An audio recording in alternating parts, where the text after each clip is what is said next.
차가운 비가 내리는 늦은 오후, 김준호는 낡은 벤치에 앉아 멍하니 빗방울이 번지는 창밖을 응시했다.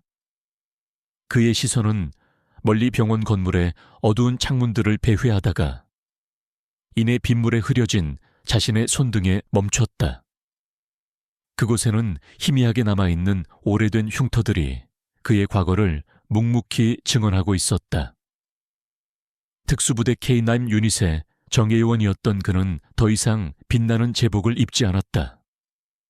대신 그의 몸과 마음에 깊이 박힌 것은 외상 후 스트레스 장애라는 보이지 않는 갑옷이었다.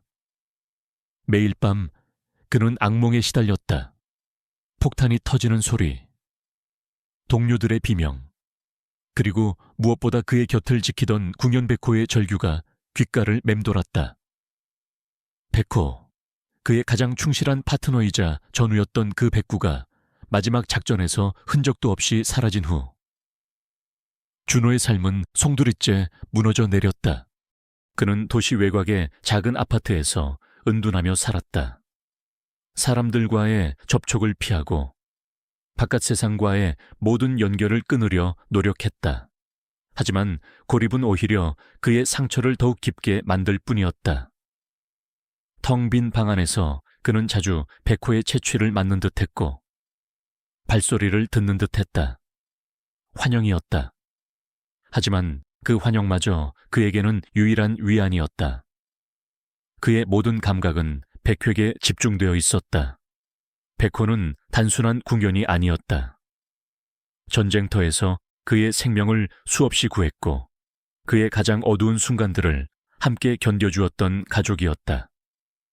그 백호가 왜 사라졌는지, 살아있는지 죽었는지 아무것도 알 수 없었다. 그 불확실성이 준호를 더욱 미치게 만들었다. 그는 백호가 죽었다고 믿고 싶지 않았다. 백호가 살아있을 거라는 한 조각 희망이 그를 지탱하는 유일한 끈이었다. 오늘도 준호는 무의미한 하루를 보내고 있었다. 그는 병원에서 정기적인 상담을 받았지만 그의 마음의 문은 굳게 닫혀 있었다. 의사는 그에게 사회생활을 다시 시작할 것을 권했지만 준호는 사람들의 시선과 이해할 수 없는 그들의 평범한 일상에 지쳐 있었다.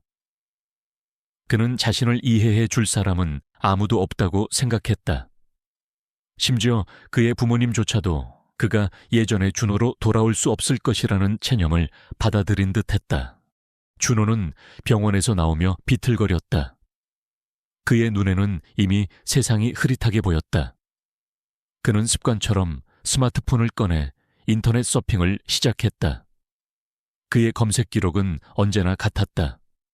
실종 궁연 백호, 궁연 입양, 은퇴한 궁연, 그리고 오늘은 우연히, 아니 어쩌면 운명처럼 지역동물보호소의 공지 하나가 그의 눈길을 사로잡았다. 은퇴한 궁연, 새 주인을 찾습니다. 사진 속에는 털이 덥수룩하고 지쳐 보이는 백구가 앉아 있었다. 그 개의 눈은 텅 비어 있는 듯했지만 어딘가 준호가 알던 백호의 눈빛과 닮아 있었다. 가슴 속에서 뭔가 뜨거운 것이 치밀어 올랐다. 희망일까? 아니면 또 다른 절망의 시작일까? 다음 날 아침, 준호는 불안한 마음을 안고 동물보호소로 향했다.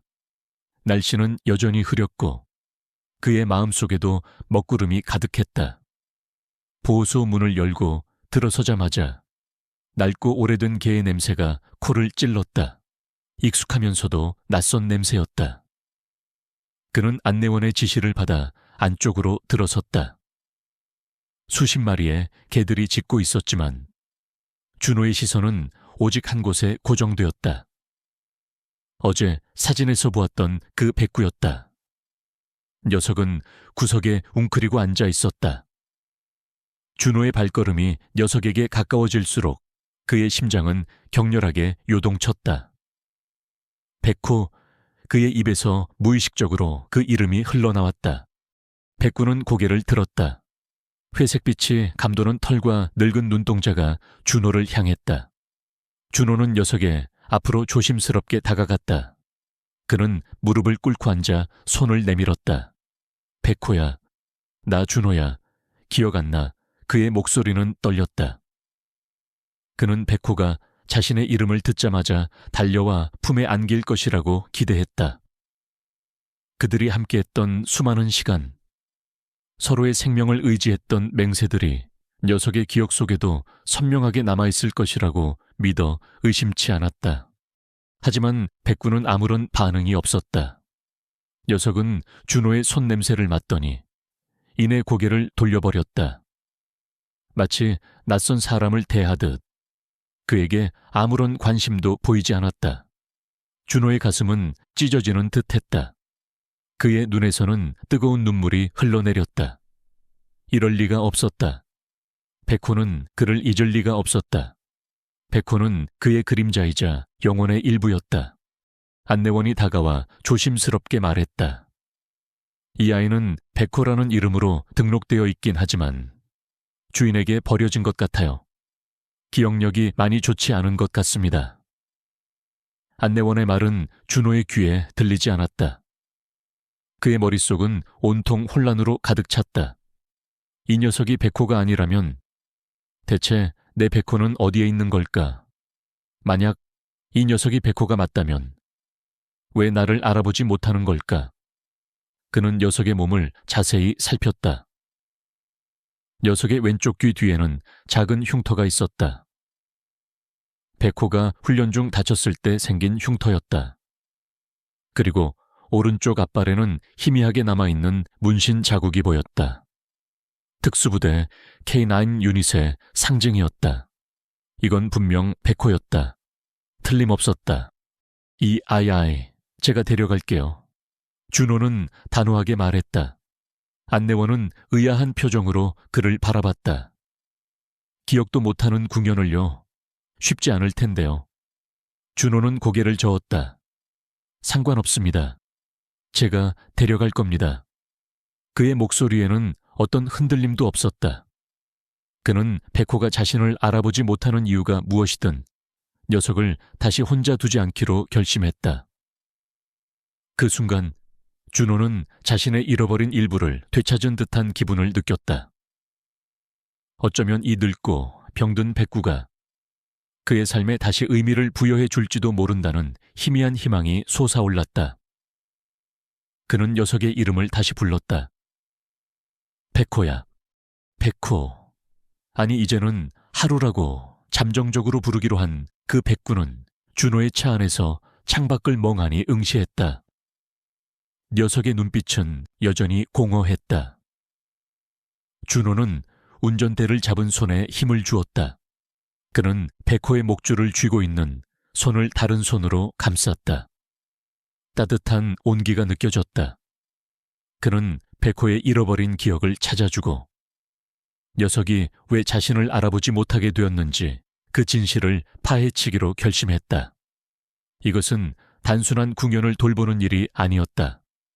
그의 잃어버린 과거와 직면하고 어쩌면 그를 괴롭히던 악몽의 근원을 밝혀내는 여정이 될 터였다. 그는 백호가 자신을 알아보지 못한다는 사실에 큰 충격을 받았지만 동시에 미묘한 흥분감도 느꼈다. 녀석의 잃어버린 기억 속에 분명 어떤 비밀이 숨겨져 있을 것이라고 직감했기 때문이다. 그는 백호를 보살피는 것이 자신의 임무이자 운명이라고 생각했다. 아파트에 도착한 준호는 백호를 조심스럽게 채서 내리게 했다. 백호는 어색하게 주위를 둘러보았다. 마치 모든 것이 낯선 듯했다. 준호는 백호를 자신의 집으로 안내했다. 백호는 현관 앞에서 잠시 망설이는 듯했지만 이내 준호의 부드러운 유도에 따라 안으로 들어섰다. 준호는 백호에게 물과 사료를 주었다. 백호는 물을 마시더니 사료는 건드리지 않았다. 아마 낯선 환경에 적응하는데 시간이 필요할 터였다. 준호는 백호가 편안하게 쉴 수 있도록 오래된 담요를 깔아주었다. 백호는 담요 위에 웅크리고 앉아 눈을 감았다. 준호는 백호의 옆에 앉아 녀석의 털을 쓰다듬었다. 백호의 털은 거칠었고 예전처럼 윤기가 나지 않았다. 준호는 백호의 몸에 남아있는 작은 흉터들을 만져보았다. 모든 흉터마다 그들과 함께했던 이야기가 담겨 있었다. 이마의 상처, 다리의 흉터, 이 모든 것이 그들이 함께 겪었던 치열한 전투의 흔적이었다. 하지만 백호는 아무런 반응도 없었다. 심지어 그의 손길에도 무감각한 듯 했다. 준호는 깊은 한숨을 쉬었다. 이 상황이 그에게는 견딜 수 없는 고통이었다. 자신의 가장 소중한 전우가 자신을 잊었다는 사실은 마치 그의 심장이 갈기갈기 찢겨나가는 듯한 고통을 안겨주었다. 밤이 깊어질수록 준호의 불안감은 더욱 커졌다. 그는 백호가 혹시라도 불편해할까봐 혹은 밤새 사라져버릴까봐 잠을 이루지 못했다. 그는 거실 바닥에 이불을 깔고 백호의 곁에서 잠을 청했다. 새벽녘, 준호는 희미한 소리에 잠에서 깼다. 백호가 끙끙거리는 소리였다. 그는 벌떡 일어나 백호에게 다가갔다. 백호는 몸을 떨고 있었다. 악몽을 꾸는 듯했다. 준호는 조심스럽게 백호의 머리를 쓰다듬었다. 괜찮아. 백호야. 내가 여기 있어. 그의 목소리는 부드러웠고 그의 손길은 따뜻했다.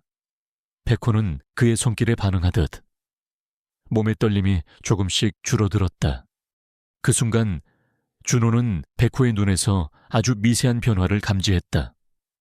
녀석의 눈빛 속에 아주 짧은 순간이었지만 과거의 빛이 스쳐 지나가는 듯했다. 그것은 희망의 불꽃이었다. 준호는 백호의 잃어버린 기억을 되찾아 줄 수 있을 것이라고 확신했다. 그는 자신에게 주어진 이 숙명을 받아들이기로 했다. 이 백구는 단순한 동물이 아니었다. 그의 잃어버린 과거를 연결해줄 유일한 열쇠였다. 그리고 그 열쇠는 분명 어딘가에 감춰진 거대한 진실을 드러낼 것이었다. 준호는 침대에 누워 천장을 응시했다. 그의 마음속에는 백호의 잃어버린 기억, 그 뒤에 숨겨진 비밀스러운 이야기, 그리고 그 모든 것을 밝혀내야 한다는 강한 의지가 자리 잡았다. 준호는 다음 날 아침 여전히 익숙지 않은 백호의 존재에 적응하려 애썼다. 그는 백호에게 임시로 하루라는 이름을 붙여주었다. 하루는 그의 삶에 다시 들어온 또 다른 하루를 의미하기도 했다. 하루는 낯선 환경에 조금씩 적응해가는 듯 보였지만 여전히 준호에게는 아무런 반응을 보이지 않았다. 먹이를 주거나 물을 줄 때도 그저 무덤덤하게 받아들일 뿐이었다. 준호는 하루의 눈빛에서 백호의 총명함과 활기찬 기운을 찾으려 했지만 찾을 수 없었다. 그 대신 깊은 피로와 체념이 느껴졌다. 마치 오랜 시간 고통 속에 있었던 개처럼 보였다. 준호는 하루의 행동 하나하나를 유심히 관찰했다. 하루는 이상하게도 특정 소리에 민감하게 반응했고 갑자기 튀어나오는 움직임에는 몸을 움츠렸다. 하지만 훈련된 군견답게 외부인의 침입이나 위협적인 소리에는 즉각적으로 경계 태세를 취했다. 이는 분명 백호의 본능이었다. 준호는 희미하게 남아있는 백호의 흔적을 발견할 때마다 가슴 한편이 아릿했다. 그를 알아보지 못하는 백호의 모습은 매번 그에게 깊은 절망감을 안겨주었지만 동시에 그가 백호를 포기할 수 없는 이유가 되기도 했다. 하루를 자신의 아파트에 데려온 지 며칠 후 준호는 하루의 건강 상태가 좋지 않다는 것을 깨달았다. 하루는 자주 앓는 소리를 냈고 기침을 했다. 병원에 데려가야 했다. 준호는 오랜만에 외출을 준비하며 깊은 숨을 내쉬었다. 사람들과 마주치는 것이 여전히 두려웠지만 하루를 위해서라면 그 어떤 것도 감수할 준비가 되어 있었다. 그는 하루에게 목줄을 채우고 조심스럽게 집을 나섰다. 준호는 근처에 평판 좋은 동물병원을 찾았다. 병원 안은 사람들로 북적였다. 그는 대기실에 앉아 하루를 품에 안고 있었다. 하루는 불안한 듯 몸을 떨었다. 준호는 하루의 귀를 쓰다듬으며 조용히 속삭였다. 괜찮아. 괜찮을 거야. 그의 말은 하루에게 닿지 않는 듯했지만 준호 자신에게는 위안이 되었다. 그의 차례가 되자 준호는 하루를 안고 진료실로 들어섰다. 진료실 안에는 젊은 여의사가 앉아 있었다. 그녀는 차분하고 온화한 인상이었다. 그녀는 준호를 보자 환하게 미소 지었다. 안녕하세요. 한지원 수의사입니다. 어떤 불편함 때문에 오셨나요? 그녀의 목소리는 부드럽고 상냥했다. 준호는 잠시 망설이다가 하루를 내려놓고 말했다. 며칠 전에 보호소에서 데려온 아이입니다. 몸이 좀 안 좋은 것 같아서요. 지원은 하루를 부드럽게 쓰다듬으며 눈을 맞췄다. 그녀는 하루의 몸을 꼼꼼히 살폈다. 그녀의 섬세한 손길은 하루를 안정시키는 듯했다. 하루는 평소와 달리 얌전히 지원의 진찰을 받았다. 지원은 하루의 눈동자, 귀, 그리고 몸에 남아있는 작은 흉터들을 주의 깊게 관찰했다. 그녀는 하루의 앞발에 희미하게 남아있는 케인쉐임 유닛의 문신 자국을 발견하고는 잠시 눈을 가늘게 떴다. 이 아이 궁연이었네요. 그녀의 목소리에는 놀라움과 함께 알 수 없는 슬픔이 묻어났다. 지원은 준호를 쳐다봤다. 궁연들은 보통 제대 후에도 철저히 관리되는데 이렇게 버려지다니 안타깝네요. 준호는 아무 말도 하지 못했다. 그의 가슴은 답답했다. 지원은 준호의 복잡한 표정을 읽은 듯했다. 그녀는 차분하게 하루의 상태를 설명했다. 노령견이라 전반적으로 기력이 많이 쇠한 상태입니다. 기침은 기관지염일 가능성이 높고 영양 상태도 좋지 않아요. 그리고 지원은 하루의 머리를 살폈다. 머리 쪽에 예전에 수술을 받은 흔적이 있어요. 꽤 큰 수술이었던 것 같네요. 준호의 심장이 철렁 내려앉았다. 수술 그는 100회개 그런 수술 흔적이 있었다는 것을 기억하지 못했다. 수술이요? 어떤 수술 말입니까? 준호의 목소리에는 초조함이 묻어났다. 지원은 미간을 찌푸리며 말했다. 정확히 어떤 수술인지는 모르겠어요. 하지만 두개골 일부가 제거되었다가 다시 봉합된 흔적입니다. 뇌 관련 수술일 가능성이 높아요. 뇌 관련 수술이라는 말에 준호는 충격을 받았다. 백호가 자신을 알아보지 못하는 이유가 혹시 그 수술 때문일까? 그의 머릿속은 복잡해졌다. 지원은 준호의 어둡고 혼란스러운 눈빛을 응시했다. 그녀는 준호의 얼굴이 어딘가 익숙하다는 생각을 했다. 그러다 문득 그녀의 머릿속에 한 사람의 얼굴이 스쳐 지나갔다. 준호의 여동생 김지훈. 그녀는 지훈과 고등학교 동창이었다. 하지만 지훈은 몇 년 전 불의의 사고로 세상을 떠났다. 지원은 조심스럽게 물었다. 혹시 김지훈 씨의 오빠 되세요? 준호는 깜짝 놀라 지원을 바라봤다. 지훈이를 아십니까?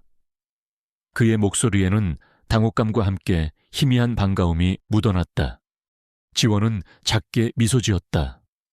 네, 지훈이랑 고등학교 동창이었어요. 정말 친하게 지냈는데 졸업하고 연락이 끊겼죠. 지훈이 소식은 들었지만 직접 만나 뵙는 건 처음이네요. 어색한 침묵이 흘렀다. 지원은 준호의 눈에서 깊은 슬픔과 고통을 읽었다. 그녀는 그의 어깨에 얹힌 보이지 않는 짐을 느낄 수 있었다. 자신도 비슷한 아픔을 겪었기에 준호의 감정을 조금이나마 이해할 수 있었다.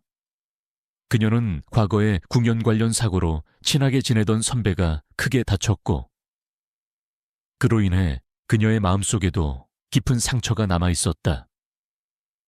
그녀는 그 사건 이후 궁연들의 삶에 더욱 관심을 갖게 되었고 수의사가 되어 그들을 돕는 것을 자신의 소명으로 여겼다. 지원은 잠시 머뭇거리다 말을 이었다. 이 아이의 수술 흔적은 일반적인 치료 목적의 수술 같지는 않아요. 뭔가 인위적인 느낌이 강합니다. 혹시 이 아이가 실종된 궁견인가요? 준호는 망설이다 고개를 끄덕였다. 제 파트너였습니다. 백호라고 마지막 작전에서 사라졌습니다. 그런데 저를 알아보지 못합니다. 이 수술 때문이라고 생각합니다. 그의 목소리에는 간절함이 묻어났다. 지원은 하루의 머리를 다시 한번 살폈다. 뇌 수술의 경우 기억 상실을 유발할 수 있습니다. 특히 외상이나 특정 약물 투여로 인해 기억이 손상되기도 하죠. 하지만 이 정도의 수술 흔적이라면 단순한 치료 목적이라고 보기는 어렵습니다. 뭔가 다른 의도가 있었을 가능성이 높아요. 그녀의 눈빛은 진지했다. 그녀는 준호의 이야기를 듣고 백호가 단순한 버려진 궁견이 아니라는 것을 직감했다. 무언가 거대한 비밀이 그 뒤에 숨겨져 있을 것이라고 예감했다. 지원은 하루에게 필요한 처방을 내리고 준호에게 몇 가지 검사를 권했다. 이 아이의 정확한 상태를 파악하려면 정밀 검사가 필요합니다. 엑스레이, CT, 그리고 혈액 검사를 해봐야 알 수 있을 것 같아요. 준호는 망설임 없이 고개를 끄덕였다. 필요한 모든 검사를 해주십시오. 비용은 상관없습니다. 그의 말에는 백호를 향한 깊은 애정과 함께 진실을 밝혀내려는 강한 의지가 담겨 있었다. 지원은 준호의 눈에서 그가 백호에게 얼마나 간절한지를 읽었다. 그녀는 준호의 슬픔과 결의에 공감했다. 그녀는 자신이 할 수 있는 모든 것을 다해 그들을 돕기로 결심했다. 알겠습니다. 제가 최대한 도움을 드릴게요. 이 아이가 왜 이렇게 되었는지 함께 밝혀내보죠. 지원의 말에 준호는 고개를 숙여 감사를 표했다. 그의 마음속에는 희미한 희망의 불꽃이 다시 타올랐다. 혼자가 아니었다. 그에게는 이제 지원이라는 동맹이 생겼다. 준호는 하루의 검사 결과를 기다리며 병원 대기실에 앉아 있었다. 그의 머릿속은 복잡했다. 뇌수술, 기억 상실, 인위적인 의도, 이 모든 단어들이 그를 불안하게 만들었다. 백호는 단순한 궁견이 아니었다. 그는 백호의 특별한 능력과 지능을 누구보다 잘 알고 있었다. 만약 누군가가 백호의 기억을 지우려 했다면 그것은 분명 백호가 알고 있는 어떤 중요한 정보 때문일 터였다. 그리고 그 정보는 준호가 백호를 잃었던 그 마지막 작전과 관련이 있을 것이 분명했다. 며칠 후 정밀 검사 결과가 나왔다. 지원은 준호를 진료실로 불렀다. 그녀의 표정은 심각했다. 이 아이의 뇌에는 실제로 손상이 있습니다. 외상에 의한 것이라기보다는 미세한 정이 충격이나 특정 약물 투여로 인한 손상으로 보입니다. 기억을 지우려는 시도가 있었던 것 같아요. 그녀의 말에 준호의 주먹이 꽉 쥐어졌다. 누군가 의도적으로 백호의 기억을 지웠다는 것은 곧 그들이 백호를 이용하려 했거나 백호가 아는 것을 숨기려 했다는 의미였다. 그리고 혈액검사 결과 이 아이의 몸에서 미량의 신경독성 물질이 발견되었습니다. 지원의 다음 말은 준호에게 또 다른 충격을 안겨주었다. 신경독성 물질, 그것은 백호의 행동 변화와 기억 상실의 원인이 될 수도 있었다. 신경독성 물질은 뇌 기능을 손상시키고 기억력을 저하시키는 효과를 가지고 있습니다. 지속적으로 노출될 경우 영구적인 손상을 일으킬 수도 있고요. 지원의 설명은 준호의 뇌리에 깊이 박혔다. 백호는 학대를 당한 것 이상으로 어떤 실험의 대상이 되었을 가능성이 높았다. 준호는 분노에 몸을 떨었다. 누가 감히 백호에게 이런 짓을 할 수 있단 말인가? 그리고 왜 그는 백호가 사라졌던 마지막 작전을 떠올렸다. 그 작전은 극비리에 진행되었고 그들은 어떤 위험한 조직을 추적하고 있었다. 혹시 그 조직이 백호를 납치하여 이런 끔찍한 실험을 한 것일까? 그의 머릿속에서 퍼즐 조각들이 하나씩 맞춰지는 듯했다. 백호의 잃어버린 기억 속에 그 작전의 진실과 그들의 적에 대한 단서가 숨겨져 있을 것이라고 확신했다. 지원은 준호의 분노와 슬픔을 이해하는 듯 조용히 그의 어깨를 두드렸다. 이 물질은 해독하기가 쉽지 않습니다. 하지만 불가능한 것은 아니에요. 장기적인 치료와 관리가 필요합니다. 그리고 기억을 되찾는 것은 더욱 어려운 일입니다. 하지만 희망이 전혀 없는 것은 아니에요. 강한 유대감과 반복적인 자극이 뇌 활동을 다시 활성화시킬 수도 있습니다. 준호는 지원의 말을 들으며 하루를 내려다보았다. 하루는 여전히 그의 존재를 인지하지 못하는 듯했지만 그의 손길에는 이전보다 조금 더 편안하게 기대는 듯했다. 준호는 하루의 눈빛에서 백호의 영혼을 느꼈다. 그는 백호를 포기하지 않을 것이었다. 그는 백호의 기억을 되찾아주고 백호에게 이런 짓을 저지른 자들을 찾아내 처벌할 것이라고 맹세했다. 그의 눈빛은 다시 한번 불타올랐다. 그것은 복수심이 아닌 정의를 향한 강렬한 열망이었다. 지원은 준호의 눈빛에서 그가 더 이상 과거의 그림자에 갇혀있지 않다는 것을 느꼈다. 그의 안에 잠재되어 있던 강인함과 결단력이 다시 깨어나고 있었다. 그들은 이제 함께 이 거대한 미스터리를 파헤쳐야 했다. 하루의 건강은 한지원의 섬세한 보살핌과 김준호의 헌신적인 간호 덕분에 조금씩 회복되고 있었다. 하루는 이제 준호가 주는 음식도 잘 먹었고 미약하게나마 그에게 반응하기 시작했다.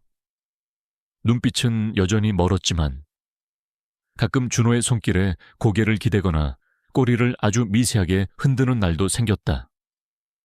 그 작은 변화들은 준호에게는 가뭄 속 단비와도 같았다. 그는 하루의 눈에서 백호의 영혼이 여전히 살아 숨쉬고 있음을 확신했다. 지원은 하루의 정밀 검사 결과를 바탕으로 심층적인 분석에 들어갔다. 그녀는 하루의 뇌 손상이 단순히 우발적인 사고가 아니라 고도로 계획된 시술의 결과라는 결론에 도달했다.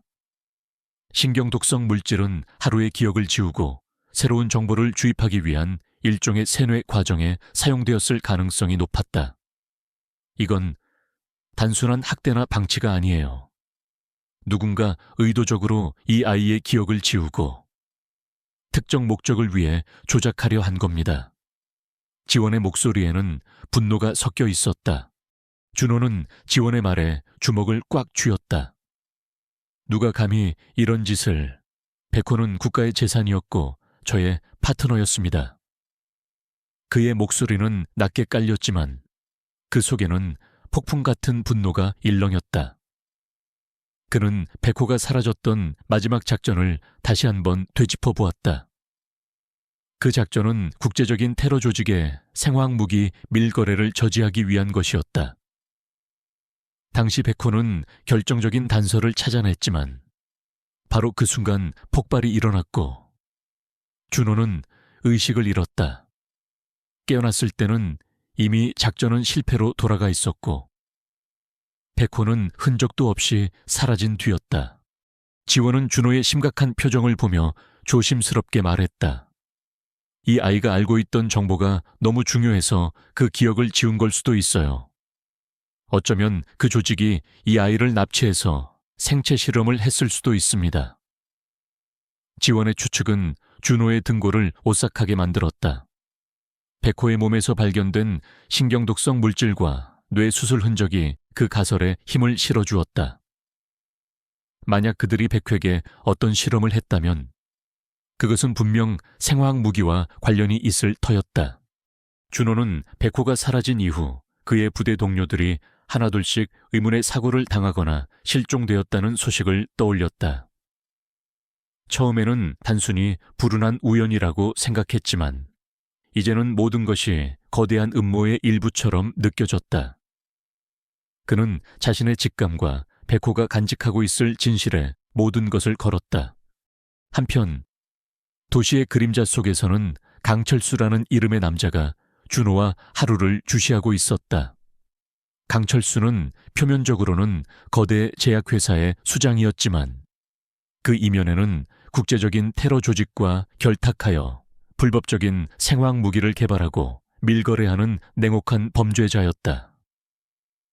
그는 과거 준호가 투입되었던 작전의 배후 인물이었으며 백호가 발견했던 결정적인 단서를 은폐하기 위해 백호를 납치하고 기억을 조작했던 장본인이었다. 백호는 그의 계획을 망칠 수 있는 유일한 증인이었다. 강철수는 준호가 백호를 데려갔다는 소식을 듣고 비웃었다.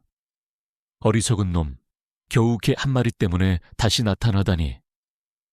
하지만 그의 눈에는 경계심이 서려 있었다. 백호의 기억이 되살아나면 자신의 모든 비밀이 폭로될 것이라는 불안감이 그를 압박했다. 강철수는 자신의 오른팔인 그림자 같은 인물, 김 실장을 시켜 준호와 하루의 움직임을 감시하게 했다. 김 실장은 냉정하고 잔인한 성격으로 강철수의 더러운 일들을 처리하는데 주저함이 없었다. 백호의 기억이 돌아오기 전에 그 개를 다시 데려와. 그리고 김준호도 처리해. 강철수의 명령은 강렬하고 단호했다. 김 실장은 고개를 숙여 예를 표하고 어둠 속으로 사라졌다. 준호는 지원과 함께 백호의 기억을 되살리기 위한 방법을 모색했다. 지원은 뇌 손상 부위를 자극하는 특수 치료와 함께 백호에게 익숙했던 환경과 소리, 냄새를 통한 감각 자극 요법을 제안했다. 준호는 백호와 함께 훈련했던 장소들을 찾아다녔고 백호가 좋아했던 장난감과 냄새가 밴 그의 오래된 군복을 꺼내 백호에게 주었다. 그는 백호에게 끊임없이 말을 걸었고 과거의 추억들을 이야기해 주었다. 하루는 여전히 멀었지만 준호의 목소리에 미세하게 반응하거나 그의 군복 냄새에 코를 킁킁거리는 모습을 보였다. 어느 날 준호는 백호가 가장 좋아했던 공을 던져주었다. 백호는 무심하게 공을 쳐다볼 뿐이었다. 준호는 포기하지 않고 계속해서 공을 던졌다. 수십 번의 시도 끝에 백호는 아주 느리게 움직여 공을 향해 다가갔다. 그리고 코로 공을 살짝 밀어보았다. 준호의 얼굴에 희미한 미소가 떠올랐다. 그것은 작은 시작이었다. 하지만 행복은 오래가지 않았다. 어느 날 밤, 준호의 아파트에 침입자가 나타났다. 준호는 잠결에 인기척을 느끼고 몸을 일으켰다. 그의 눈은 어둠 속에서도 예리하게 빛났다. 그는 본능적으로 전투 태세를 취했다. 침입자는 마스크를 쓴 건장한 남자 2명이었다.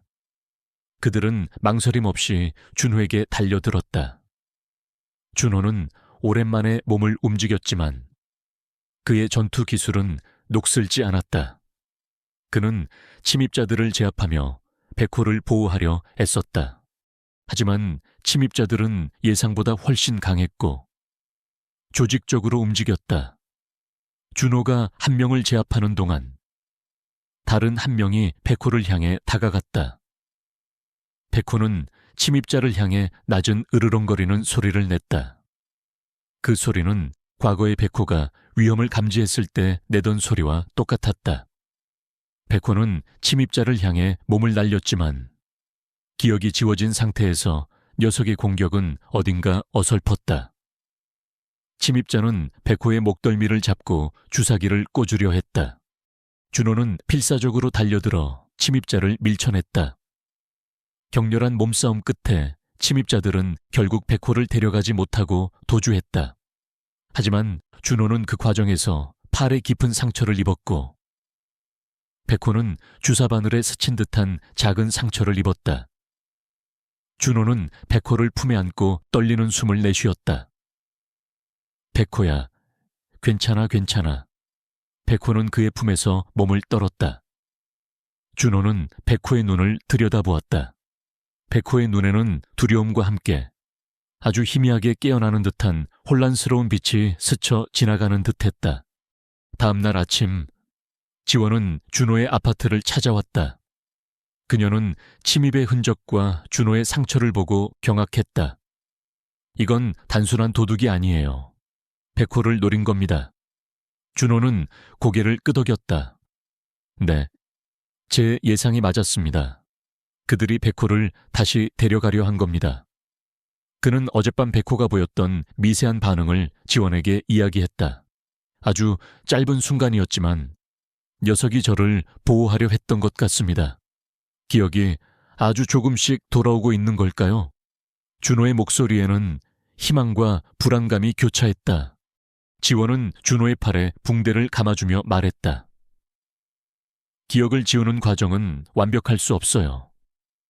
특히 백호처럼 똑똑하고 강한 개라면 깊이 각인된 본능이나 기억은 완전히 지워지지 않을 겁니다. 아마도 위험에 처했을 때 백호의 본능이 깨어난 것이겠죠. 그녀는 준호의 눈을 똑바로 바라보았다. 이제 확실해졌어요. 이 모든 것이 백호의 잃어버린 기억 때문입니다. 그 기억 속에 그들이 숨기려는 진실이 있는 거죠. 준호는 고개를 끄덕였다. 그럼 이제 어떻게 해야 합니까? 그의 눈빛은 결의에 차 있었다. 지원은 잠시 생각에 잠겼다. 우선 백호의 안전이 최우선입니다. 그리고 우리는 이 조직이 누구인지, 무엇을 숨기려 하는지 알아내야 합니다. 지원은 자신의 과거 경험과 수의학 지식을 동원하여 백호의 신경독성 물질을 해독할 수 있는 방법을 연구하기 시작했다. 그녀는 또한 백호의 뇌 활동을 자극하여 기억을 되살릴 수 있는 새로운 치료법을 고안했다. 그것은 기존의 방식과는 다른 백호의 심리에 깊이 접근하는 방법이었다. 그들은 이제 단순한 보호자와 수의사가 아니었다. 그들은 거대한 음모에 맞서는 동맹이었다. 준호는 백호를 지키기 위해 자신의 모든 것을 걸 준비가 되어 있었다. 그의 오랜 악몽의 근원이 바로 백호의 잃어버린 기억 속에 숨겨져 있다는 것을 직감했기 때문이다. 백호가 모든 것을 기억해내면 그를 괴롭히던 악몽도, 그의 동료들의 죽음도 모든 의문이 풀릴 터였다. 그리고 그는 더 이상 도망치지 않을 것이었다. 그는 과거와 정면으로 맞서 싸울 준비가 되어 있었다. 밤이 깊어지자 준호는 백호의 옆에 앉아 녀석의 털을 쓰다듬었다. 백호는 그의 손길에 작게 기대는 듯했다. 준호는 백호의 눈을 들여다보며 조용히 속삭였다. 백호야, 기억해야 해. 우리가 함께했던 모든 것을. 나는 너를 포기하지 않아. 그의 목소리에는 진심이 담겨 있었다. 그리고 그 순간 백호의 눈동자에서 아주 미세하지만 분명한 감정의 파동이 일렁이는 듯했다. 그것은 혼란과 함께 아주 희미한 인정의 빛이었다. 김준호와 한지원의 협력은 백호의 기억을 되찾기 위한 필사의 노력이었다. 지원은 백호의 뇌 손상 부위에 특수 자기장을 이용한 미세 자극 치료를 시작했고, 준호는 백호가 가장 활발하게 활동했던 훈련 영상과 작전 기록들을 반복해서 보여주며 후각, 청각, 시각 등 모든 감각을 자극했다. 특히 준호의 군복 냄새와 그가 직접 들려주는 과거 이야기는 백호에게 미묘한 반응을 이끌어냈다. 백호의 눈빛은 여전히 혼란스러웠지만 때때로 과거의 영상 속 자신의 모습을 응시하거나 준호의 목소리에 귀를 기울이는 모습을 보였다. 어느 날 준호가 백호와 함께 작전 훈련 영상을 보고 있을 때였다. 영상 속에서 백호가 위험한 임무를 수행하는 장면이 나오자 실제 백호의 몸이 미세하게 떨리기 시작했다. 녀석은 낮은 으르렁거리는 소리를 내며 화면 속 자신의 모습에 집중했다. 그 순간 백호의 눈동자에 섬광처럼 강렬한 빛이 스쳐 지나갔다. 그것은 짧은 찰나였지만 준호는 분명히 백호의 눈에서 과거의 총명함과 생기를 보았다. 백호야, 기억나는 거야. 준호는 흥분하여 백호의 이름을 불렀다. 백호는 준호의 목소리에 반응하듯 고개를 들어 그를 바라보았다. 녀석의 눈빛은 여전히 흐릿했지만 이전과는 다른 무언가를 인식하려는 듯한 미묘한 움직임이 있었다. 하지만 그와 동시에 강철수 일당의 추격은 더욱 집요해졌다. 김 실장은 준호의 아파트 주변에 감시 인력을 배치했고 그들의 모든 움직임을 보고했다. 강철수는 준호가 백호의 기억을 되살리려 한다는 사실에 격분했다. 그 개가 기억을 되찾으면 모든 것이 끝장이다. 무슨 수를 써서라도 마가 강철수의 목소리에는 초조함과 함께 광기가 서려 있었다. 그는 백호의 기억 속에 숨겨진 비밀이 자신의 거대한 음모를 무너뜨릴 수 있음을 누구보다 잘 알고 있었다. 강철수의 수하들은 준호가 하루와 함께 지원의 동물병원에 방문하는 길목을 노렸다. 어두운 골목에서 3명의 건장한 남자들이 갑자기 나타나 준호와 하루를 가로막았다. 준호는 본능적으로 하루를 자신의 등 뒤로 숨겼다. 무슨 짓이지 준호의 목소리는 낮게 깔렸지만 그의 눈빛은 맹수처럼 날카로웠다. 순순히 개를 넘겨라. 그럼 아무도 다치지 않을 거다. 남자 중 한 명이 비릿하게 웃으며 말했다. 준호는 단호하게 고개를 저었다. 그럴 일은 없을 거다. 그 순간 남자들이 일제히 준호에게 달려들었다. 준호는 과거의 훈련을 통해 단련된 몸으로 그들의 공격을 막아냈다. 그의 움직임은 빠르고 정확했다. 그는 오랜 시간 봉인해 두었던 특수부대 시절의 전투 기술을 다시 꺼내 들었다. 한 명을 팔꿈치로 가격해 쓰러뜨리고 다른 한 명의 팔을 꺾어 제압했다. 하지만 수적 열쇠는 어쩔 수 없었다. 3번째 남자가 준호의 빈틈을 노려 공격했다. 바로 그때 준호의 등 뒤에 있던 하루가 갑자기 튀어나왔다. 하루는 맹렬한 기세로 남자의 다리를 물어뜯었다. 남자는 비명을 지르며 나자빠졌다. 하루의 눈빛은 이전과는 완전히 달랐다. 혼란스러움 속에서도 준호를 보호하려는 강렬한 본능이 빛나고 있었다. 녀석의 이빨은 날카로웠고 공격은 망설임이 없었다. 마치 과거의 백호가 돌아온 듯한 모습이었다. 하루야. 준호는 하루의 용감한 행동에 놀랐지만 동시에 걱정스러운 마음이 들었다. 하루는 남자를 물고 놓지 않았다. 준호는 하루를 말리며 남은 남자들을 처리했다. 그는 쓰러진 남자들의 품에서 권총을 발견했다. 이들은 단순한 폭력배가 아니었다. 조직적인 훈련을 받은 자들이었다. 준호는 하루를 품에 안고 재빨리 골목을 벗어났다. 하루의 몸에는 아직도 미세한 떨림이 남아있었지만 녀석은 준호의 품에 안겨 마치 자신을 칭찬해달라는 듯이 작게 끙끙거렸다. 준호는 곧바로 지원에게 연락하여 상황을 설명했다. 지원은 준호의 상처를 치료하면서 백호의 행동 변화에 주목했다. 놀라운데요. 뇌 손상으로 기억이 지워졌음에도 불구하고 위기 상황에서 본능적으로 주인 핸들러를 보호하려는 특성이 발현된 겁니다. 이건 백호의 깊이 각인된 본능이 깨어나고 있다는 증거예요. 지원의 눈빛에는 희망이 가득했다. 이대로라면 백호의 기억을 되찾을 수 있을지도 몰라요. 준호는 지원의 말에 깊은 안도감을 느꼈다. 백호의 희미한 기억이 돌아오기 시작했다는 것은 그들이 올바른 길을 가고 있다는 증거였다. 그러나 동시에 강철수 일당의 위협이 더욱 커졌음을 의미하기도 했다. 그는 백호가 위험에 처할 때마다 반응한다는 것을 깨달았다. 즉, 백호의 기억은 고통과 위험 속에서 더 강하게 발현될 수 있다는 뜻이었다. 이는 이중적인 의미를 가졌다. 백호의 기억을 되찾을 수 있는 기회인 동시에 백호를 더욱 큰 위험에 빠뜨릴 수도 있다는 것이었다. 지원과 준호는 백호의 기억을 되살리는데 더욱 집중했다. 지원은 백호의 뇌파를 분석하여 특정 자극에 대한 반응을 면밀히 살폈다.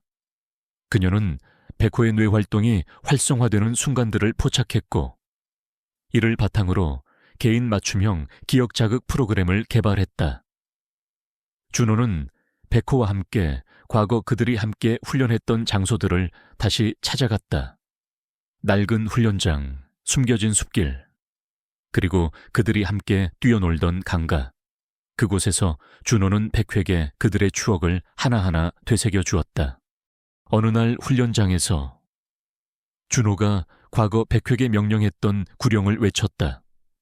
백호 찾아 백호는 순간 멈칫하더니 코를 킁킁거리며 주변을 맴돌기 시작했다.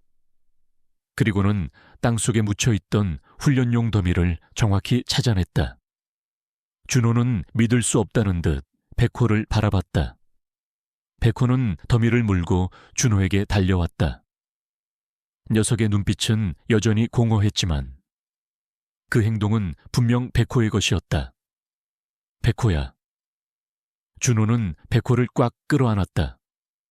그들의 유대감은 기억이 지워져도 끊을 수 없는 것이었다. 하지만 백호의 몸에서 발견된 신경독성 물질은 여전히 문제였다.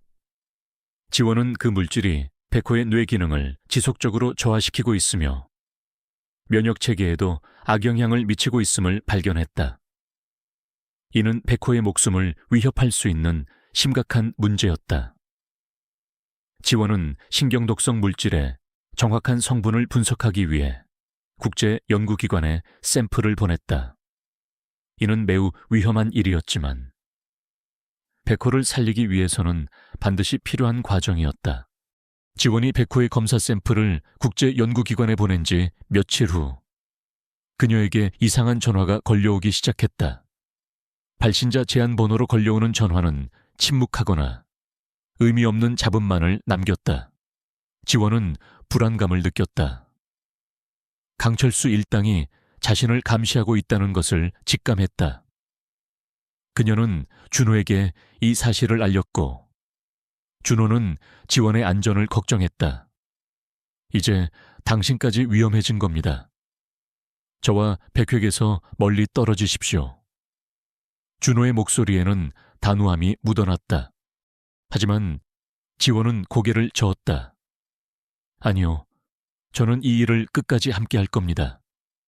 지윤이 언니의 동생이기도 하고 무엇보다 이 아이는 저에게도 중요한 존재가 되었어요. 그리고 이건 단순한 치료를 넘어선 일입니다.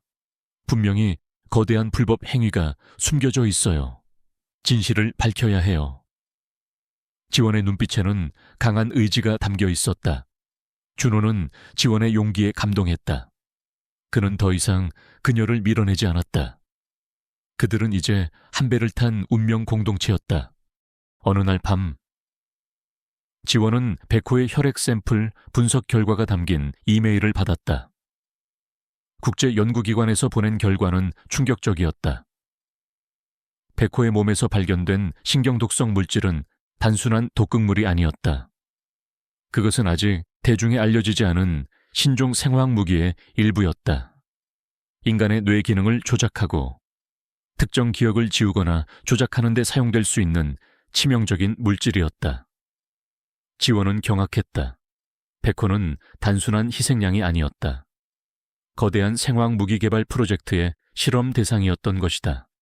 지원은 곧바로 준호에게 연락했다. 준호 씨, 큰일 났어요. 백호의 몸에서 발견된 물질은 단순한 독이 아니에요. 이건 신종 생화학 무기의 일부입니다. 백호는 그들의 실험 대상이었어요. 지원의 목소리는 떨렸다. 준호는 지원의 말을 듣고 몸이 얼어붙는 듯 했다. 생화학 무기, 그것은 그들이 마지막 작전에서 추적했던 바로 그 위험한 존재였다. 백호가 사라진 이유, 그리고 그의 기억이 지워진 이유가 명확해지는 순간이었다. 강철수 일당은 백호를 통해 그들의 생화학 무기를 시험하고 동시에 백호가 알고 있는 정보를 봉인하려 했던 것이다. 이제 그들의 싸움은 단순한 백호의 기억 찾기를 넘어섰다. 그것은 국가의 안보를 위협하고 수많은 생명을 위험에 빠뜨릴 수 있는 거대한 음모에 맞서는 것이었다. 준호의 얼굴은 굳어졌다. 그의 눈빛은 차갑게 빛났다. 그는 백호를 구하고 동료들의 죽음에 얽힌 진실을 밝히며 강철수 일당의 음모를 분쇄할 것이라고 다짐했다. 그는 백호가 이제 그의 전우를 넘어 국가의 미래를 짊어진 중요한 증인이자 희망이 되었음을 직감했다. 그의 손에 들린 백호의 목줄은 단순한 목줄이 아닌 정의를 향한 굳건한 맹세처럼 느껴졌다. 백호의 몸에서 신종 생화학 무기 성분이 검출되었다는 사실은 김준호와 한지원에게 엄청난 충격이자 동시에 거대한 진실의 문을 여는 열쇠가 되었다. 백호가 단순한 궁연이 아니라 강철수 일당의 생체 실험 대상이었다는 잔혹한 진실은 준호의 마음을 찢어 놓았다. 그러나 그 분노는 동시에 그를 더욱 강하게 만들었다. 그는 백호를 구하고 이 거대한 음모를 세상에 폭로해야 한다는 사명감에 불타올랐다. 지원은 백호의 신경독성 물질을 해독할 방법을 필사적으로 연구했다. 그녀는 밤낮 없이 자료를 뒤지고 수많은 논문을 검토했다. 그녀의 탁월한 의학 지식과 직관은 점차 해독의 실마리를 찾아냈다. 이 물질은 특정 파장의 정의 자극과 함께 강력한 항산화 물질을 주입하면 반응할 가능성이 있어요. 하지만 매우 위험한 시술이 될 겁니다. 백회에게 큰 부담을 줄 수 있어요. 지원의 목소리에는 우려가 담겨 있었다. 준호는 망설임 없이 말했다.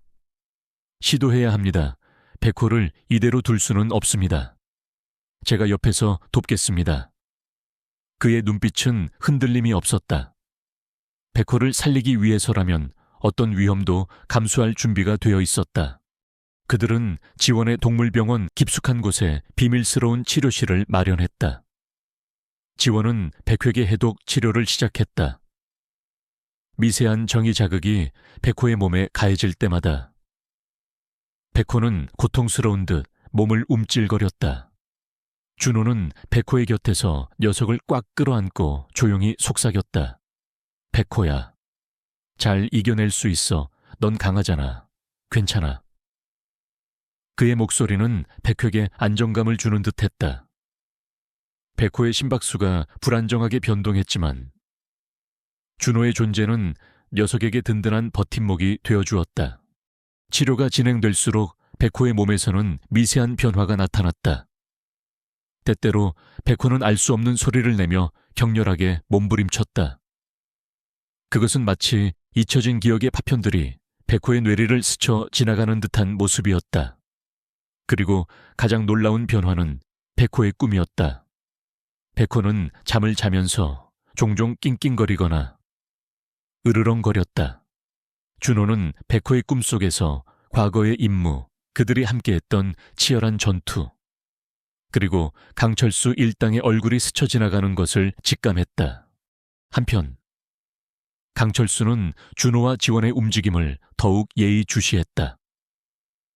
김 실장은 준호의 아파트와 지원의 동물병원 주변에 감시 카메라를 설치하고 전문 해커를 동원하여 그들의 통신망을 도청했다. 백호의 기억이 되살아나고 있다는 소식은 강철수를 극도로 불안하게 만들었다. 놈들이 백호의 기억을 되찾으려 하고 있어. 그 갸해가 살아있는 한 내 계획은 위험하다. 강철수는 분노의 찬 목소리로 말했다. 그는 백호가 가진 잠재적인 위협을 누구보다 잘 알고 있었다. 백호의 기억이 돌아오면 자신의 생화학 무기 개발 계획과 과거의 모든 악행이 폭로될 것이 분명했다. 강철수는 준호가 백호를 보호하기 위해 어디든 갈 것이라는 것을 예측하고 그들을 유인할 함정을 파기 시작했다. 그는 준호의 과거 동료 중 한 명의 가족을 납치하는 잔인한 계획을 세웠다. 그의 목표는 준호를 궁지로 몰아넣고 백호를 다시 손에 넣는 것이었다. 백호의 해독 치료는 더디지만 꾸준히 효과를 보았다. 백호의 몸에서 신경독성 물질의 농도가 점차 줄어들었고 녀석의 눈빛은 이전보다 선명해지는 듯했다. 그러나 아직 준호를 완전히 인식하지는 못했다.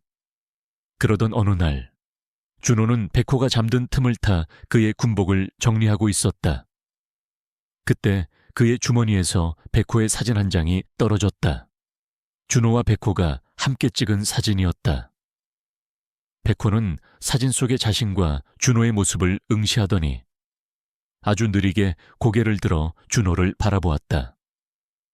녀석의 눈동자 혼란스러움과 함께 희미한 그리움이 스쳐 지나갔다. 그리고 녀석은 조심스럽게 준호의 손을 핥았다. 백호야. 준호는 떨리는 목소리로 백호의 이름을 불렀다. 백호는 그의 손길에 기대듯 몸을 비볐다. 그것은 비록 완전한 기억의 회복은 아니었지만 백호가 준호의 존재를, 그들의 유대감을 본능적으로 느끼고 있다는 명확한 신호였다. 준호의 눈에서 뜨거운 눈물이 흘러내렸다. 그는 백호를 꽉 끌어안았다. 그 순간 백호는 그의 품에서 나지막이 낑낑거리는 소리를 냈다. 마치 오랜만에 재회한 벗에게 보내는 반가움의 소리처럼 들렸다. 그때 준호의 스마트폰이 울렸다. 발신자는 알 수 없는 번호였다. 준호는 망설이다 전화를 받았다. 차가운 기계음이 흘러나왔다. 김준호 씨, 당신의 옛 동료 박상호 일병의 가족이 우리 손에 있습니다. 당신에게 백호를 데리고 오지 않으면 그들의 목숨은 보장할 수 없습니다. 장소는 폐쇄된 남산 폐공장, 1시간 안에 오지 않으면 후회하게 될 겁니다. 준호의 얼굴은 사색이 되었다. 박상호 일병은 그가 가장 아끼던 후임병이었고 마지막 작전에서 사망한 동료였다. 그의 가족이 위협을 받고 있다는 사실에 준호는 극도로 분노했다. 강철수 일당이 자신의 가장 아픈 곳을 건드린 것이었다. 준호는 지원에게 이 사실을 알렸다. 지원은 경악했다. 이건 명백한 유인책이에요. 백호를 잡으려는 겁니다. 알고 있습니다. 하지만 갈 수밖에 없습니다. 그들의 목숨이 위험합니다. 준호의 눈빛은 흔들림 없었다. 그의 안에 잠자고 있던 특수부대원의 본능이 깨어나고 있었다. 지원은 준호의 단호한 결정을 막을 수 없었다. 그녀는 준호에게 백호의 약품과 함께 응급처치 도구들을 챙겨주었다. 백호는 아직 완전히 회복되지 않았어요. 무리하면 위험합니다.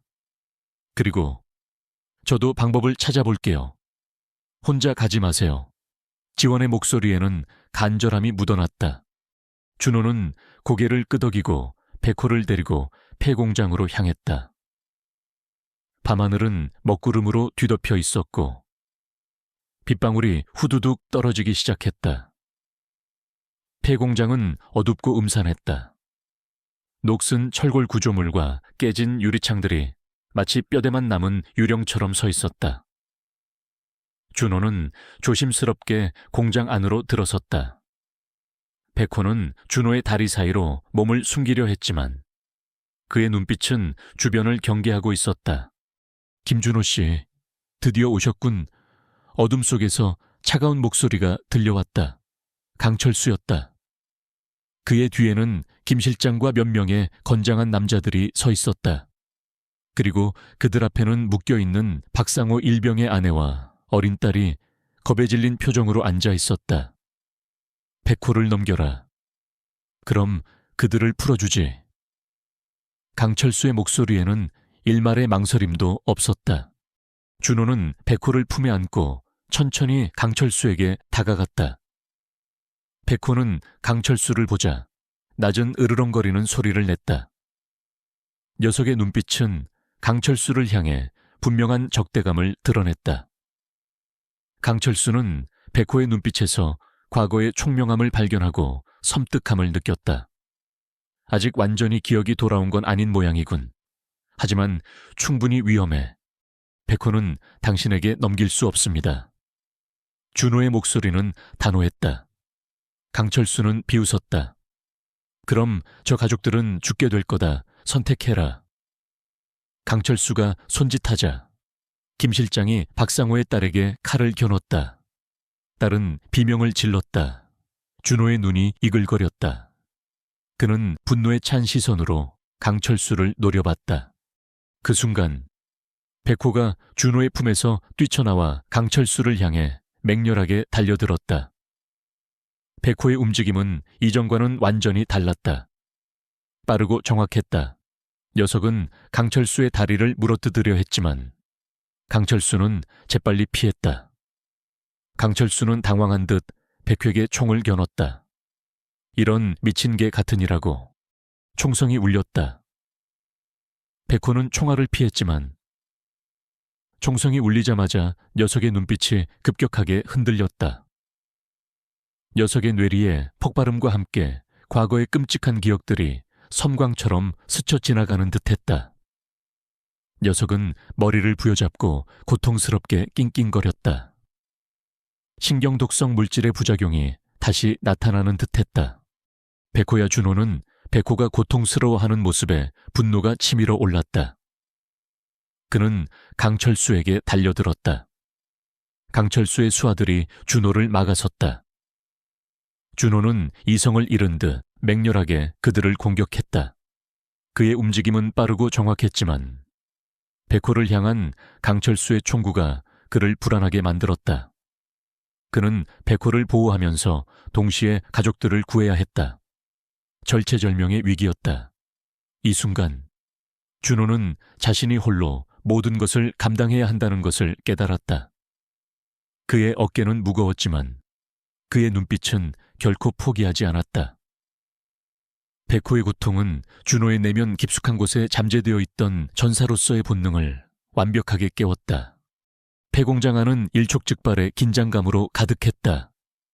김준호는 박상호 일병의 가족을 인질로 잡고 있는 강철수 일당과 맞서 싸워야 했다. 백호는 총성으로 인해 잊혀진 기억의 파편들과 신경독성 물질의 부작용으로 고통스러워하고 있었다. 준호는 백호를 한 팔로 감싸 안고 다른 팔로는 자신에게 달려드는 강철수의 수하들을 막아냈다. 그의 눈은 분노와 함께 냉철한 전사의 결의로 불타고 있었다. 백호를 넘겨라. 김준호, 그 개는 곧 죽을 거야. 쓸모없는 짓 그만하고 순순히 넘겨. 강철수가 조롱하듯이 외쳤다. 그러나 준호는 강철수의 말에 흔들리지 않았다. 그는 백호의 눈에서 여전히 자신을 향한 희미한 유대감을 느꼈다. 그리고 무엇보다 백호가 강철수 일당의 생화학무기 음모를 밝혀낼 유일한 증인이라는 것을 알고 있었다. 준호는 백호를 안전한 곳으로 옮기기 위해 필사적으로 움직였다. 그는 몸을 날려 수하들의 공격을 피하고 능숙하게 그들을 제압해 나갔다. 그의 움직임은 빠르고 정확했으며 오랜 시간 잠재되어 있던 특수부대 시절의 능력이 다시 빛을 발했다. 하지만 상대는 만만치 않았다. 강철수는 준호의 약점을 정확히 파고들었다. 김 실장은 준호가 백호를 보호하는데 신경 쓰는 틈을 타 박상호의 딸에게 다시 칼을 겨눴다. 이리 와, 백호. 아니면 네가 지키려는 아이가 죽는다. 강철수의 협박에 준호는 잠시 망설였다. 그 순간 백호는 준호의 품에서 벗어나 강철수를 향해 달려들었다. 녀석은 고통스러움 속에서도 자신의 본능에 따랐다. 백호의 눈빛은 흔들렸지만 강철수를 향한 적개심은 분명했다. 강철수는 백호가 자신에게 달려들자 놀랐지만 이내 비열한 미소를 지었다. 그는 백호가 달려오는 틈을 타 백호에게 마취총을 겨눴다. 백호 안 돼. 준호가 소리쳤지만 늦었다. 총성이 울리고 백호의 옆구리에 마취총이 명중했다. 백호는 비틀거리며 쓰러졌다. 준호의 심장이 찢어지는 듯했다.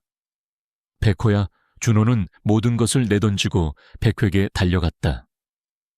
그 사이 강철수의 수하들이 준호를 제압했다. 준호는 저항했지만 이미 수적으로 열세였다. 그는 팔다리가 붙잡힌 채 백호가 쓰러진 것을 지켜볼 수밖에 없었다.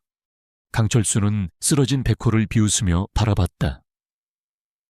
하찮은 개 따위가 감히 내게 대들어 이제 다시는 기억을 되찾지 못할 거다. 그는 김 실장에게 백호를 끌고 가라고 명령했다. 김 실장이 백호에게 다가서는 순간 백호의 눈이 순간적으로 번쩍였다. 그리고 녀석은 마지막 남은 힘을 다해 몸을 비틀어 김 실장의 다리에 희미하게 박혀있던 작은 GPS 추적기를 물어뜯었다. 김 실장은 고통에 찬 신음을 내며 백호를 발로 차버렸다. 백호는 끙소리를 내며 나동그라졌다. 데려가 당장 강철수의 목소리는 분노로 가득했다. 수아들은 백호를 질질 끌고 어둠 속으로 사라졌다. 준호는 백호가 끌려가는 모습을 보며 울부짖었다. 백호야 백호, 그의 목소리는 절규가 되었다. 박상호의 가족들은 겁에 질려 떨고 있었다. 강철수는 비열하게 웃으며 말했다. 이제 백호는 없어. 그리고 너도. 조만간 그 개와 같은 신세가 될 거다. 그는 박상호 가족을 풀어주고 유유히 사라졌다. 준호는 쓰러진 채 몸을 가눌 수 없었다. 그의 마음은 절망과 분노로 휩싸였다. 백호를 잃었다. 모든 것을 잃은 듯했다. 그때 그의 주머니에서 진동이 울렸다. 한지원에게서 온 전화였다. 준호 씨, 괜찮으세요?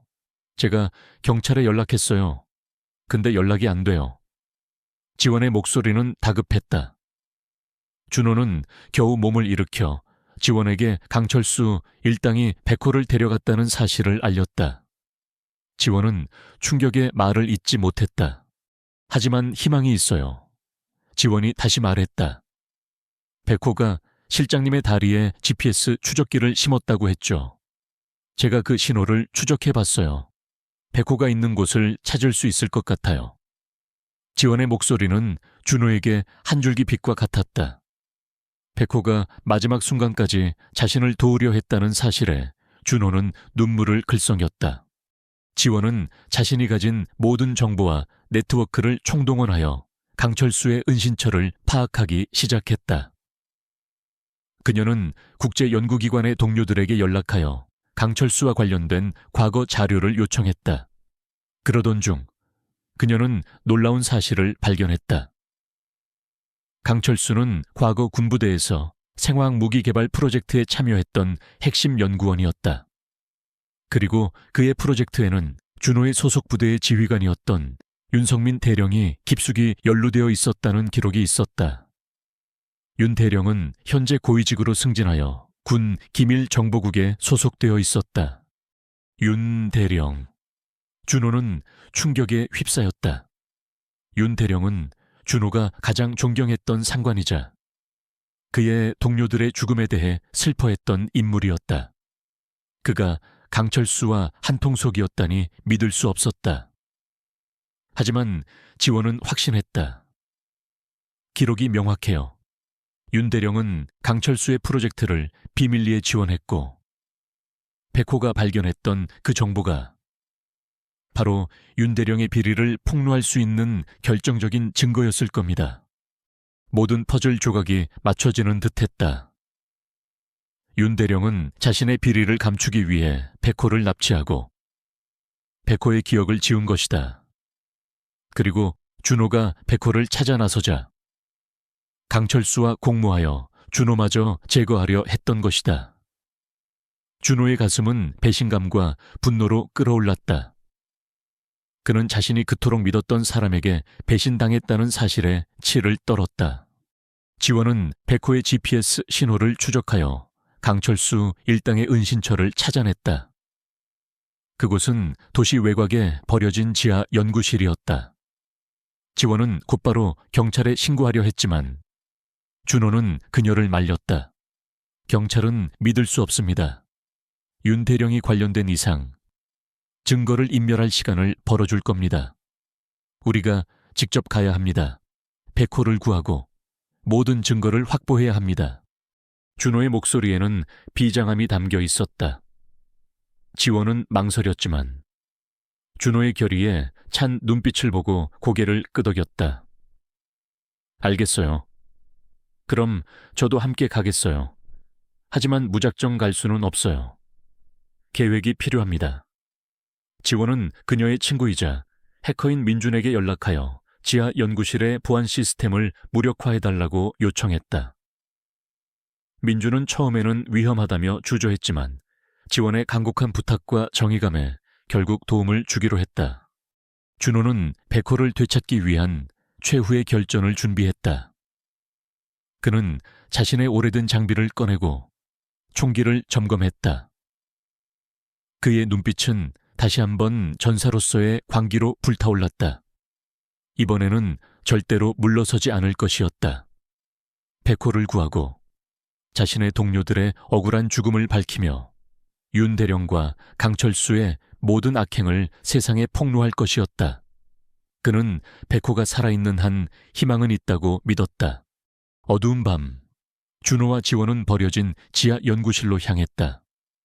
백호의 GPS 신호는 그곳에서 멈춰 있었다.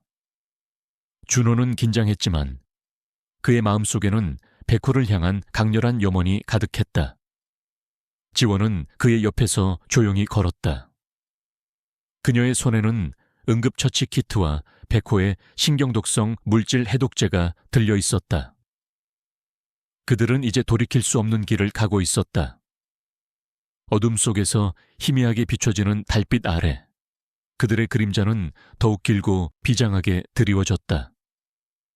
지하 연구실의 문은 굳게 닫혀 있었지만 준호의 눈에는 이미 그 안에서 벌어질 치열한 싸움이 그려지고 있었다.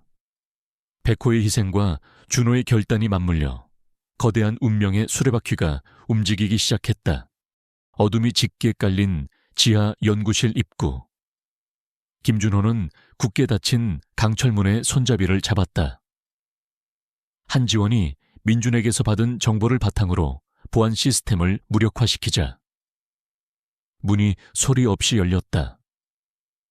안에서는 퀴퀴한 곰팡이 냄새와 함께 알 수 없는 약품 냄새가 뒤섞여 코를 찔렀다. 준호의 심장은 격렬하게 뛰었지만 그의 표정은 냉철했다. 백호야, 기다려. 내가 간다. 그는 조용히 속삭이며 먼저 안으로 들어섰다. 지원은 백호의 해독제와 응급처치 도구를 꽉 움켜쥔 채 준호의 뒤를 따랐다. 연구실 내부는 미로처럼 복잡했고 곳곳에 알 수 없는 기계 장치들이 놓여 있었다. 어둠 속에서 희미하게 비춰지는 비상등 불빛은 연구실의 음산한 분위기를 더욱 고조시켰다. 준호는 과거의 훈련 경험을 살려 조심스럽게 전진했다. 그의 귀는 미세한 소리 하나 놓치지 않았다.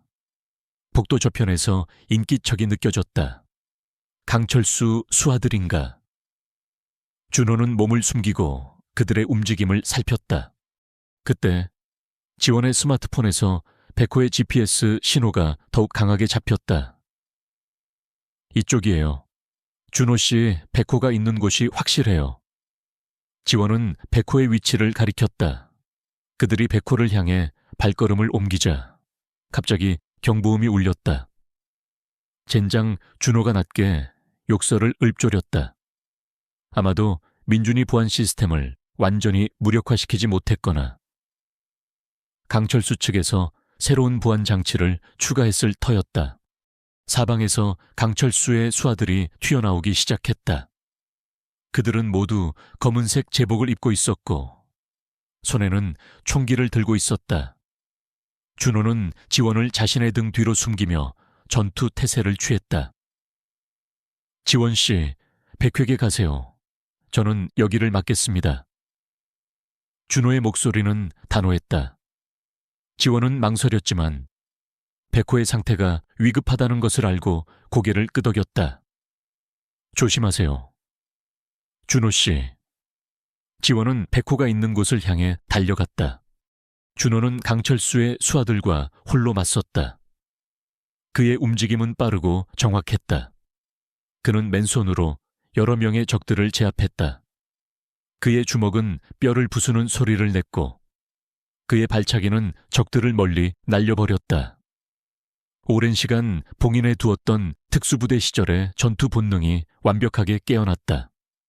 준호는 마치 맹수처럼 적들을 향해 돌진했다. 그는 동료들의 죽음과 백호의 고통에 대한 분노를 실어 적들을 몰아붙였다. 한편 지원은 백호의 GPS 신호가 가리키는 곳으로 달려갔다. 낡고 녹슨 문을 열고 들어가자 커다란 유리 우리 안에 백호가 쓰러져 있었다. 백호는 힘없이 헐떡거리고 있었고 몸에는 알 수 없는 주사바늘 자국들이 선명했다. 지원의 눈에서 눈물이 왈칵 쏟아졌다. 백호야. 지원은 급히 유리 우리 문을 열고 안으로 들어섰다. 백호의 천은 낮았고 숨소리는 거칠었다. 지원은 재빨리 해독제를 꺼내 백호에게 주사했다. 그리고 백호의 몸에 연결된 알 수 없는 기계 장치들을 확인했다. 그것들은 백호의 뇌 활동을 제어하고 새로운 정보를 주입하는 장치들이었다. 지원은 망설임 없이 그 장치들을 제거했다. 백호는 몸을 격렬하게 떨었고 고통스러운 듯 낑낑거렸다. 지원은 백호의 머리를 쓰다듬으며 조용히 속삭였다. 조금만 참아. 백호야, 이제 괜찮을 거야. 바로 그때 연구실 문이 벌컥 열리고 김 실장이 나타났다. 그의 뒤에는 몇 명의 수하들이 총을 겨누고 있었다. 감히 여기까지 침입하다니. 이 여자를 잡아라. 김 실장이 소리쳤다. 지원은 백호를 보호하기 위해 백호의 몸을 감쌌다. 물러서요. 지원의 목소리는 단호했다. 수하들이 지원에게 다가서려는 순간 백호의 눈이 번쩍 뜨였다. 백호의 눈동자는 이전과는 완전히 달랐다. 혼란스러움과 공허함은 사라지고 총명함과 함께 강렬한 빛이 뿜어져 나왔다. 백호의 뇌리에 잊혀진 기억들이 폭포수처럼 쏟아져 들어왔다. 마지막 작전의 순간, 동료들의 비명, 폭발음, 그리고 자신을 납치하고 기억을 지우려 했던 강철수와 김 실장의 얼굴. 모든 것이 선명하게 떠올랐다. 백호는 김 실장을 향해 맹렬하게 달려들었다. 녀석의 움직임은 빠르고 강력했다. 녀석은 김 실장의 다리를 물어뜯고 김 실장이 고통의 비명을 지르자 그의 손에 들린 총을 쳐냈다. 김 실장은 넘어지며 총을 놓쳤다. 수하들이 백호에게 총을 겨누자 백호는 본능적으로 몸을 피하며 그들을 공격했다. 녀석은 뛰어난 전투 기술과 본능적인 판단력으로 수하들을 제압해 나갔다. 백호는 완전히 돌아온 백호였다. 준호의 가장 충실한 전우이자 최고의 궁연이었다. 그 순간 연구실 복도에서 격렬한 총성이 들려왔다. 준호가 모든 적들을 제압하고 이쪽으로 오고 있는 듯했다. 김 실장은 백호의 공격에 당황했지만 이내 권총을 꺼내 백호를 향해 겨눴다. 이런 괴물 같은 개 같으니 김 실장이 방가쇠를 당기려는 순간 지원이 몸을 날려 김 실장을 밀쳐냈다.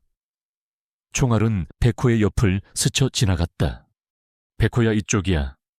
지원이 백호에게 소리쳤다. 백호는 지원의 목소리에 반응하여 그녀의 곁으로 달려왔다.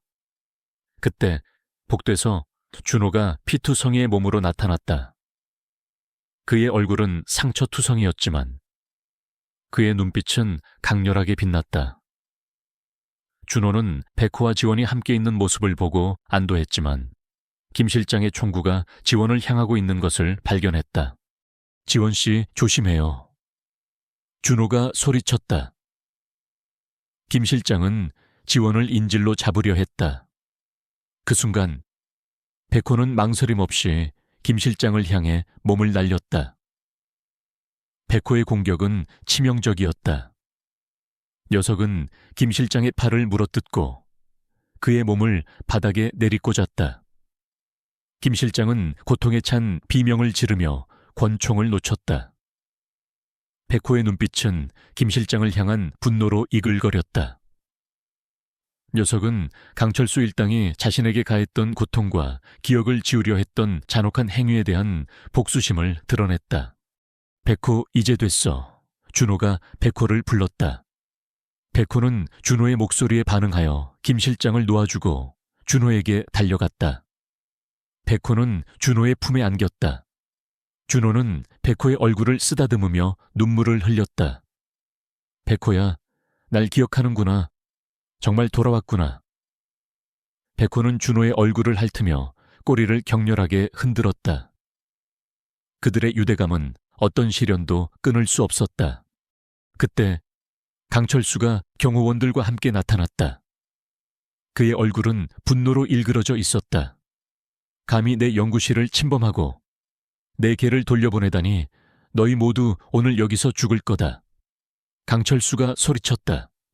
그의 손에는 자동 소총이 들려 있었다. 강철수의 경호원들이 준호와 백호, 지원을 향해 총을 겨눴다. 준호는 백호와 지원을 자신의 등 뒤로 숨기며 강철수를 노려봤다. 강철수, 당신의 모든 악행은 이제 끝났다.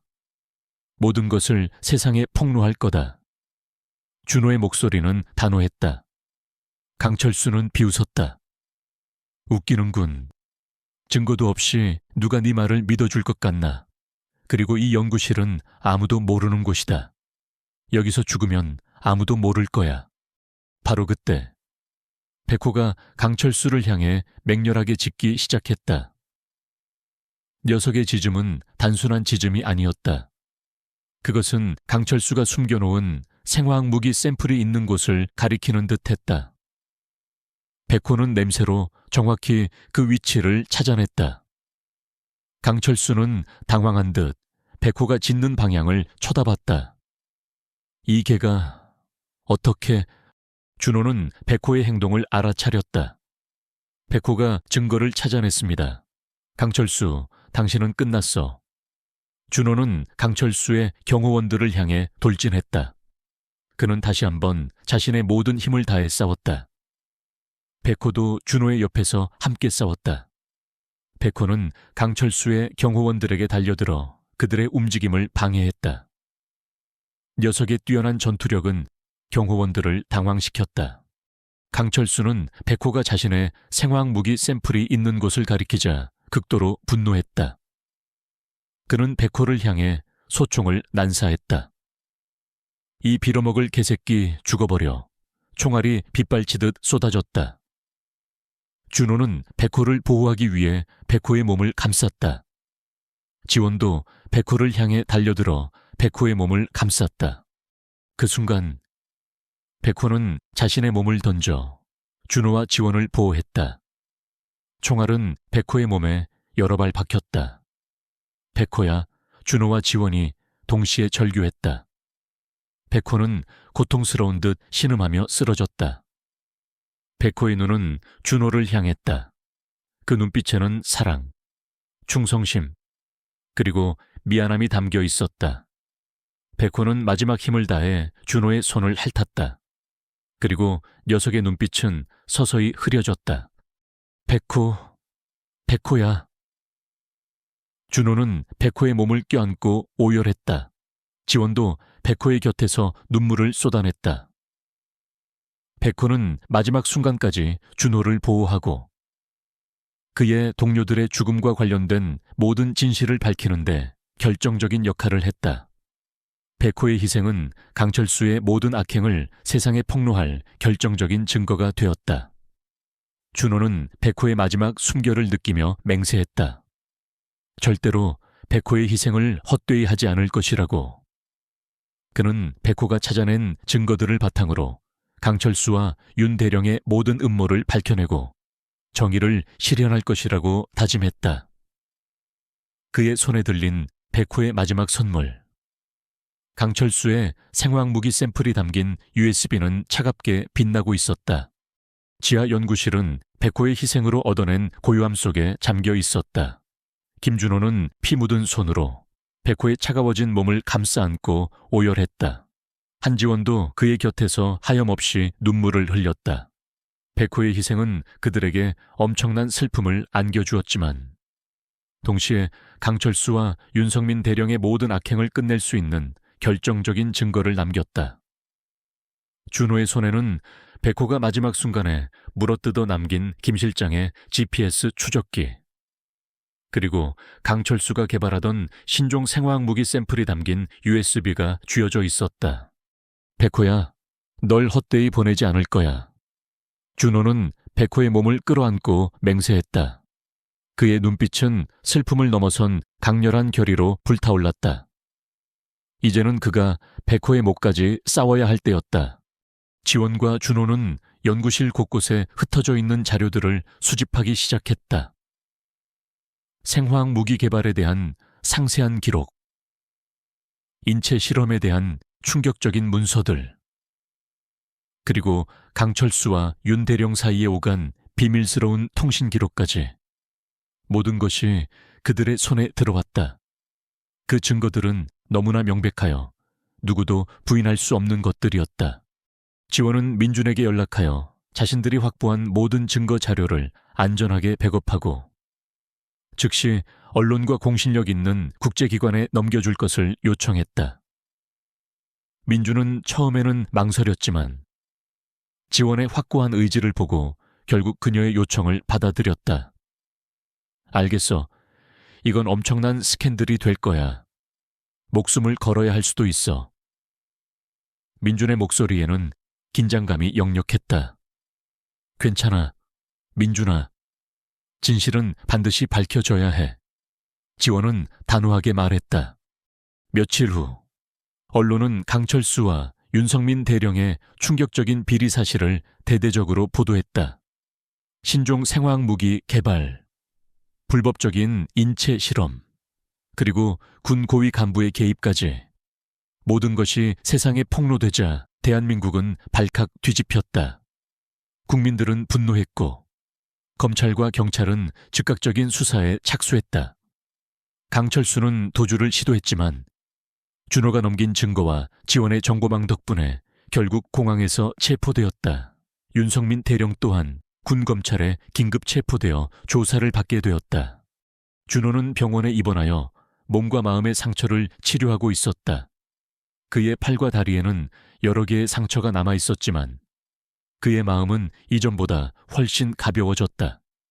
백호의 죽음은 여전히 그에게 깊은 슬픔이었지만 그의 희생이 헛되지 않았다는 사실은 그에게 큰 위안이 되었다. 지원은 매일 준호를 찾아와 그의 회복을 도왔다. 그녀는 백호의 죽음 이후 준호의 곁을 묵묵히 지켰다. 그들은 슬픔을 함께 나누며 더욱 깊은 유대감을 형성했다. 재판은 세간의 이목을 집중시켰다. 김준호는 증인으로 출석하여 자신의 경험과 백호의 희생에 대해 증언했다. 그의 증언은 법정을 숙연하게 만들었고 백호의 용감한 행동과 희생정신은 모든 이들에게 감동을 주었다. 강철수와 윤석민 대령은 자신들의 죄를 부인하려 애썼지만 준호와 지원이 확보한 명백한 증거들 앞에서 그들은 더 이상 버틸 수 없었다. 결국 강철수는 무기징역을 선고받았고 윤석민 대령도 종신형에 처해졌다. 그들은 자신들의 탐욕과 권력욕 때문에 수많은 생명을 위험에 빠뜨리고 한 궁견의 삶을 파괴한 대가를 치르게 되었다.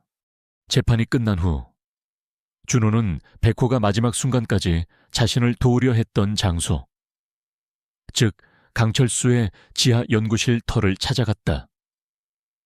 그곳은 이미 폐쇄되었지만 준호에게는 백호와의 마지막 기억이 생생하게 남아있는 곳이었다. 준호는 백호가 발견했던 생화학 무기 샘플이 있던 곳에 작은 돌멩이를 놓았다. 그리고 백호가 가장 좋아했던 노란색 공을 그 위에 올려놓았다. 백호야, 고마워. 네가 해냈어. 준호의 눈에서 다시 눈물이 흘렀지만 이번에는 슬픔만이 아닌 감사와 자랑스러움이 섞인 눈물이었다. 준호의 PTSD는 완전히 사라지지 않았지만 백호의 희생을 통해 그는 자신의 상처를 직면하고 치유할 용기를 얻었다. 그는 더 이상 과거의 그림자에 갇히지 않았다. 그는 백호의 이름으로 백호재단을 설립했다. 이 재단은 은퇴한 궁연들과 경찰견들의 복지를 증진하고 그들의 치료와 재활을 돕는 것을 목표로 했다. 또한 궁견들의 훈련 과정에서 발생할 수 있는 비윤리적인 행위를 감시하고 그들의 인권을 보호하는 데 앞장섰다. 한지원은 백호 재단의 자문 수의사로 합류하여 준호와 함께 재단을 이끌어 나갔다. 그녀는 준호에게 단순한 조력자가 아닌 삶의 동반자가 되어주었다. 그들은 함께 백호 재단을 운영하며 수많은 궁견들과 그들의 핸들러들을 도왔다. 준호는 백호 재단 활동을 통해 사회와 다시 소통하기 시작했다. 그는 자신의 경험을 바탕으로 강연을 하고 PTSD로 고통받는 전우들을 돕는 데 헌신했다. 그의 삶은 백호의 희생을 통해 새로운 의미를 찾았다. 어느 날 준호는 백호 재단의 후원자들과 함께 백호의 기념비를 찾았다. 기념비에는 백호의 용맹한 모습과 함께 조국과 전우를 위해 모든 것을 바친 영웅 백호, 그의 희생은 영원히 기억될 것입니다. 라는 문구가 새겨져 있었다. 준호는 기념비 앞에 서서 백호의 이름을 불렀다.